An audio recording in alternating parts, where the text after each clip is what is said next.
Hello student. In standard 10 subject science 2 we are learning about the environmental management chapter number 4.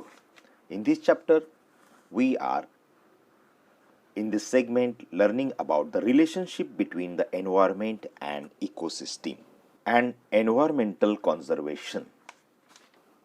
Relationship between environment and ecosystem म्हणजे पर्यावरण व परिसंस्था यांचा परस्पर संबंध. तुम्हाला माहिती असेल की सजीवांवर परिणाम करणारे भौतिक, रासायनिक व जैविक घटक या सर्वांची मिळून पर्यावरण बनत असतं.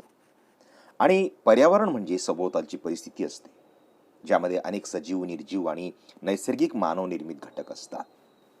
Environment is the collective term for physical and chemical and biological factors that surrounds the living organism. Many biotic, abiotic, natural and artificial factors together constitute condition of the environment.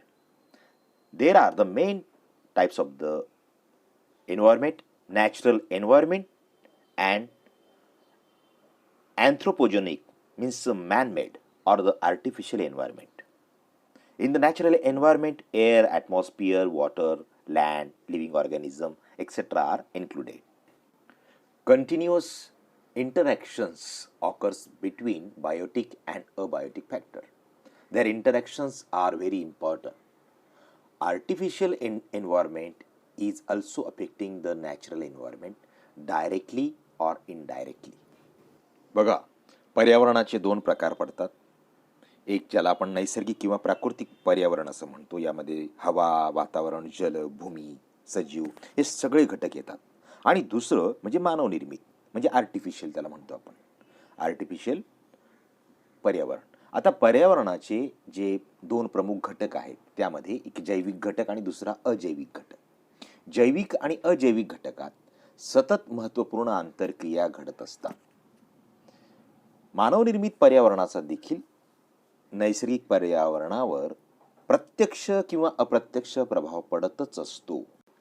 आणि या आंतरसंबंधाचा जो अभ्यास असतो त्याला आपण परिस्थितिकी म्हणजे इकॉलॉजी असं म्हटलं जात असतं.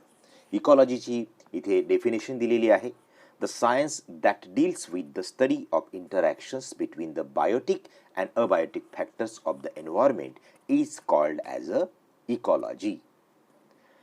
That is the basic functional unit used to study the ecology is called as an ecosystem. आता परिस्थितिकी आणि परिसंस्था. परिस्थितिकी म्हणजे काय? पर्यावरणातील जैविक आणि अजैविक घटक यांच्यातील आंतरसंबंधांचा अभ्यास म्हणजेच परिस्थितिकी. आता परिसंस्था म्हणजे काय? इकोसिस्टीम ज्याला म्हणतात. परिस्थितिकीचा अभ्यास करण्यासाठी वापरले जाणारे मूलभूत कार्यात्मक एकक म्हणजे परिसंस्था. म्हणजे पर्यावरणात अनेक परिसंस्थांचा समावेश होत असतो. जलीय पर्यावरण, वातावरण वगैरे ह्या सगळ्या एकूण परिसंस्था आहेत पर्यावरणात आणि यांचा अभ्यास. तुम्ही गेल्या इयत्तेमध्ये काही चक्रांचा अभ्यास केला होता, बायोजिओ केमिकल सायकल्स, ज्याच्यामध्ये गॅसेस सायकल्स होते, त्यानंतर सेडिमेंटरी सायकल होतं. अशा सायकल्सचा म्हणजे जैवभू रासायनिक चक्रांचा पर्यावरणाशी, इकोसिस्टीमशी संबंध कसा येतो याचा अभ्यास तुम्ही यापूर्वी केलेला आहे. ते आठवून बघा की परिसंस्थेमध्ये होणारे जे बदल असतात ते बदल आणि पर्यावरण यांचा एकत्रित कसा संबंध असतो त्या चक्रांमध्ये आपल्याला समजलेलं असेल. Environmental balance is maintained through continuous operation of the various natural cycles like water cycle, carbon cycle, gases cycle, like nitrogen cycle, oxygen cycle, etc. Environmental balance is also maintained due to various food chain of the ecosystem. Balance ज्याला आपण संतुलन असं म्हणत असतो, पर्यावरण संतुलन. आता ही विविध चक्रे जी आहेत, जलचक्र, कार्बन चक्र, नायट्रोजन चक्र आणि ऑक्सिजन चक्र, ही पर्यावरणाचं संतुलन अखंडितपणे टिकून ठेवत असतात. तसेच ते परिसंस्थेतील विविध अन्न साखळ्यांमुळे देखील त्यांच्यामध्ये संतुलन कायम राहत असते. चौकटीत त्यांनी एक मुद्दा दिलेला आहे: human existence is totally impossible without the existence of the nature. म्हणजे निसर्ग टिकला तरच मानव टिकेल आणि त्यामुळे नैसर्गिक पर्यावरणाचा समतोल बिघडू न देता त्याचं जतन करणं हे प्रत्येकाचं कर्तव्य आहे. आता त्याने एक मुद्दा सांगितलेला आहे की आपल्या पूर्वजांकडून ही पृथ्वी आपल्याला वारसा हक्काने मिळालेली नाही, तर ती पुढच्या पिढीकडून आपल्याला उसनवार मिळाली आहे.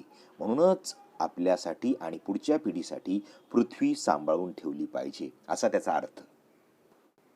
अर्थ planet on a lease from our future generation, म्हणजे उसनवार मिळालेली आहे लीज म्हणजे, and not and ancestral property from our ancestor, म्हणजे पूर्वजांकडून ती मिळालेलं नाही. म्हणून त्याचं जतन करणं हे प्रत्येकाचं कर्तव्य आहे, हे लक्षात घ्या.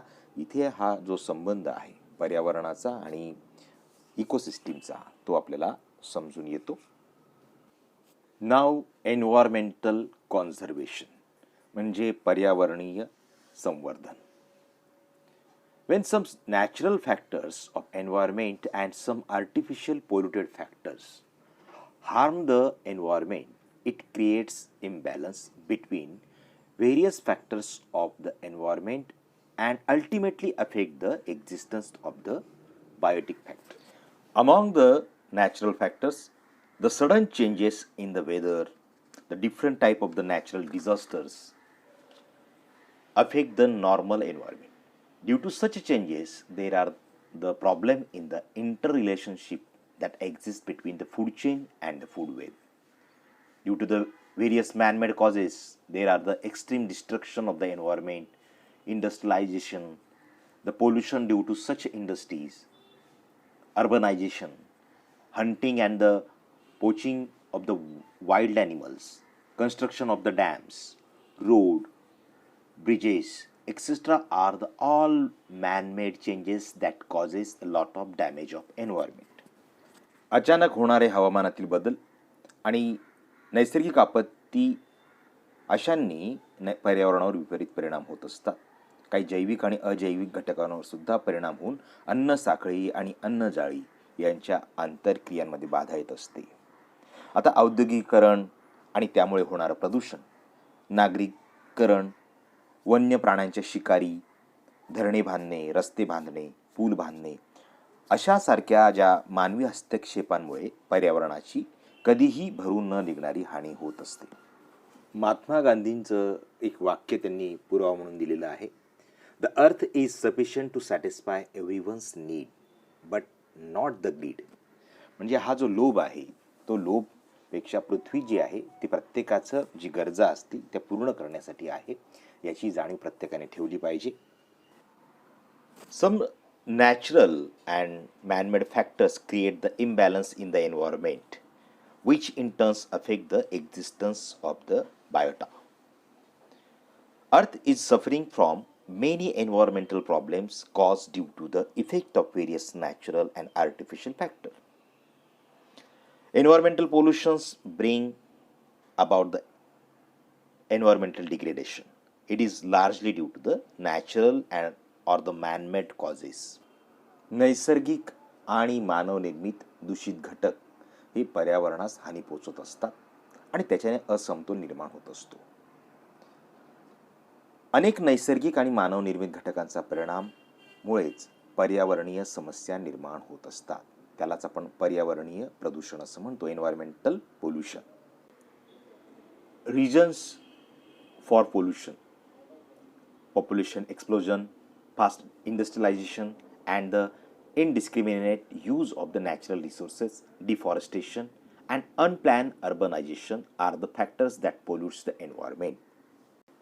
ही आत्ताच आपण पर्यावरण प्रदूषण होण्याची कारणे समजून घेतली. त्यानंतर आपली जबाबदारी काय आहे, our responsibility. Pollution of the air, water, noise, soil, thermal, light pollution are the different type of the pollution that causes adverse effect. It ultimately affects the existence of all living organisms on the earth. Thus, it is our responsibility to curtail polluting substances and aim at environmental conservation. छायाचित्रामध्ये सुद्धा आपल्याला या प्रदूषणाची कल्पना येते की अशा प्रदूषणामुळे विपरीत परिणाम हा सर्व सजीव आणि त्याच्या अस्तित्वावर होत असतो. त्यामुळे ते कमी करून पर्यावरण संवर्धन करणे हे मानवाचं मुख्य कर्तव्य आहे. या चार्टमध्ये तुम्हाला जे मागील अभ्यास होता मागच्या वर्षी, त्या अभ्यासाच्या आधारावर तुम्हाला पॉईंट्स भरता येतील. Air pollution, water pollution and the soil pollution, म्हणजे हवा प्रदूषण, जलप्रदूषण आणि भूप्रदूषण, याचे हे जे 3 मुख्य प्रकार आहे. याचबरोबर आपल्याला प्रकाश प्रदूषण असतं, प्लास्टिकचं प्रदूषण असतं, किरणोत्सारी प्रदूषण आपण म्हणू शकतो, साऊंड पोल्युशन म्हणू शकतो. या पोल्युशन्सचे जे विविध टाईप्स आहेत, त्यानंतर त्याचे सोर्सेस काय आहेत, म्हणजे कुठून त्यांचा उगम पावत असतो, त्याची चर्चा आपण मागे केली आत्ताच. आणि त्याचे परिणाम, इफेक्ट, ते सुद्धा तुम्ही लिहू शकता. आणि कंट्रोल मेजर्स, म्हणजे त्याच्यावरची जी प्रतिबंध कसा करता येईल याच्याविषयी ती जी काळजी घेता येईल, याविषयी तुमचं मत या चार्टमध्ये तुम्ही लिहायचं आहे. तुमच्या वहीमध्ये हे लिहून काढा, कारण काही मुद्दे त्यांनी सोर्सेस म्हणून आणि तिने दिलेले आहेत. तसाच तो आधार घेऊन तुम्ही अनेक मुद्द्यांचा आत्तापर्यंतच्या ज्ञानावरून तुम्ही भरू शकता. हा लिहा आणि याची अधिक माहिती मिळवा. धन्यवाद.